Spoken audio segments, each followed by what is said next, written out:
If all the water on Earth disappeared today, our cities would not last a month. Human civilization would simply dry up. For 10,000 years, human populations have clustered along one specific waterway, adapting their survival strategies to its unusual behavior. The Nile spans 6,650 kilometers and crosses 11 different nations. It is a geographical anomaly. Because its source is at a much higher elevation than its mouth, the water travels constantly from south to north. Pinpointing the origin of this flow was a challenge that lasted centuries. Greek philosophers speculated the water fell from heaven, and Roman emperors launched full military expeditions to find the source, only to return empty-handed. For most of human history, this waterway was an unpredictable force. To live near it meant accepting that the river dictated the terms of survival.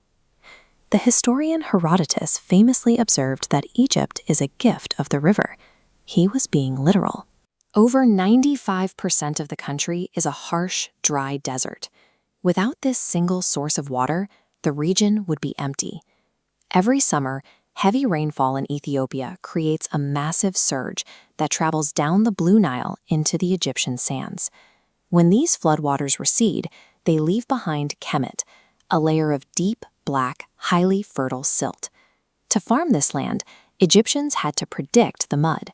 This requirement led them to develop the 365-day calendar, complex mathematics, and irrigation engineering. Their religion reflected this dependence. They worshipped the crocodile god Sobek as a symbol of power and protection, acknowledging the dangerous wildlife sharing the water.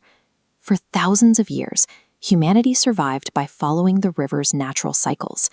That arrangement held entirely unbroken until the 20th century, when we attempted to take permanent control of the water. In 1970, Egypt completed the Aswan High Dam. This project was designed to stop the annual floods entirely, while providing 40% of the country's electricity through hydropower. The rising waters of the new reservoir, Lake Nasser, threatened to submerge thousands of years of history. International teams responded by disassembling entire stone temples, hoisting massive stone blocks to higher ground before the flood arrived. But blocking the water also blocked the river's natural nourishment. The walls of the dam permanently trapped the kemet silt, preventing the ancient black mud from ever reaching the fields downstream. Without that annual delivery of natural fertilizer, modern farmers must now purchase chemical alternatives. Furthermore, because the river is no longer depositing new sediment at its mouth, the Nile Delta is eroding and sinking into the Mediterranean. By engineering the river for power, we interrupted a 10,000-year-old ecological cycle. We gained electricity, but lost the natural renewal that built the land itself. Today, the focus of control has moved upriver to the Blue Nile in Ethiopia. This single tributary provides 85% of the total water that eventually reaches Egypt. Directly across this vital artery, Ethiopia has built the Grand Ethiopian Renaissance Dam, or GERD. It is a concrete barrier designed to generate over 6,400 megawatts of electricity.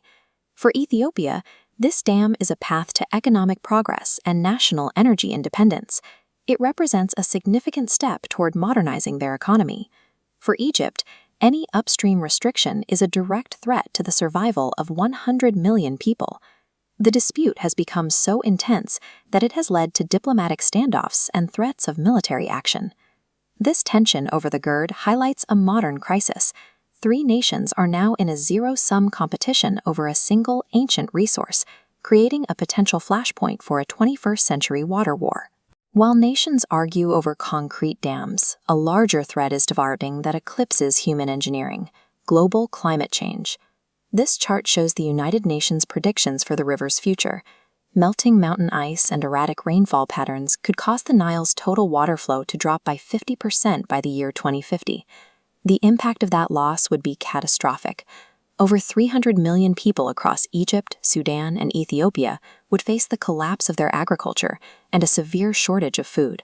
Environmental shifts are turning a regional dispute over water management into a timeline for a major humanitarian crisis. The lack of upstream silt and the rise of global sea levels are now combining to drown the Egyptian coast. The Mediterranean Sea is slowly encroaching on the land. Alexandria, Egypt's second-largest city, sits just 2 meters above current sea levels. The high-rise buildings located right on the water's edge are directly in the path of the rising ocean.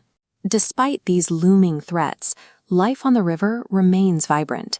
Traditional white-sailed boats called feluccas still navigate the waters through modern cities, and ancient cultures remain deeply tied to the banks.